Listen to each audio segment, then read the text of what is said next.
Praise the lord. మన జీవితంలో చాలాసార్లు ఈ విధంగా అనుకుంటూ ఉంటాం, నేను అంత చెడ్డవాణ్ణి కాను, ఇతరులతో పోల్చుకుంటే నేను మంచివాణ్ణే, చిన్న చిన్న బలహీనతలు ఉన్నా సరే ఇతరుల కంటే నేను పర్వాలేదులే అని చాలామంది దేవుని దగ్గర కూడా ఈ విధంగానే ఆలోచిస్తూ ఉంటారండి.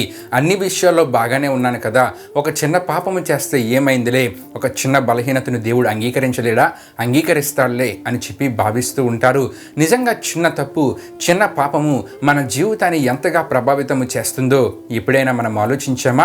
రే ప్రీచర్డ్ అనే దైవజనుడు ఈ విషయాన్ని ఈ విధంగా ఉదాహరించాడండి. నేను మిమ్మల్ని మా ఇంటికి భోజనానికి ఆహ్వానించాననుకోండి, నేను వడ్డించడానికి ఆమ్లెట్ తయారు చేయాలనుకున్నాను.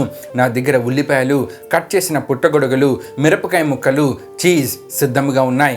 నేను ఫ్రిడ్జ్ తెరిచి చూచినప్పుడు 6 గుడ్లు నాకు కనిపించే గాని అందులో ఒక గుడ్డు మురిగిపోయింది.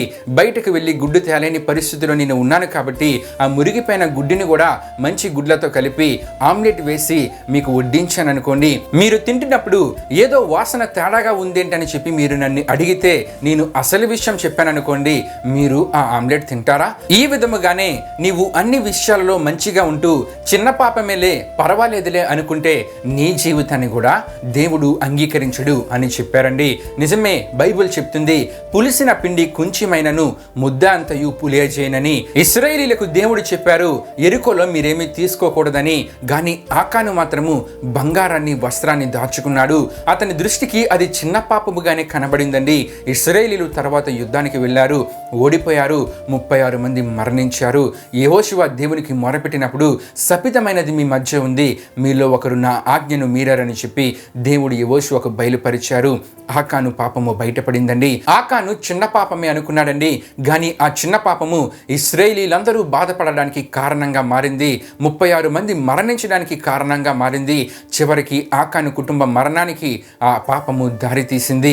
గనుక చిన్న పాపము, పెద్ద పాపము ఒక్క పాపమే అంటూ ఏమీ లేదండి. పాపము ఏదైనా పాపమే, అది మన జీవితం మొత్తాన్ని ప్రభావితము చేస్తుంది.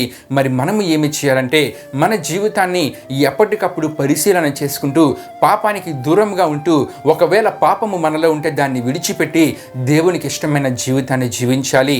అలా జీవించినప్పుడే దేవుడు మన కొరకే సిద్ధపరిచిన నిత్య జీవానికి వారసులం కాగలం. ఆమేన్.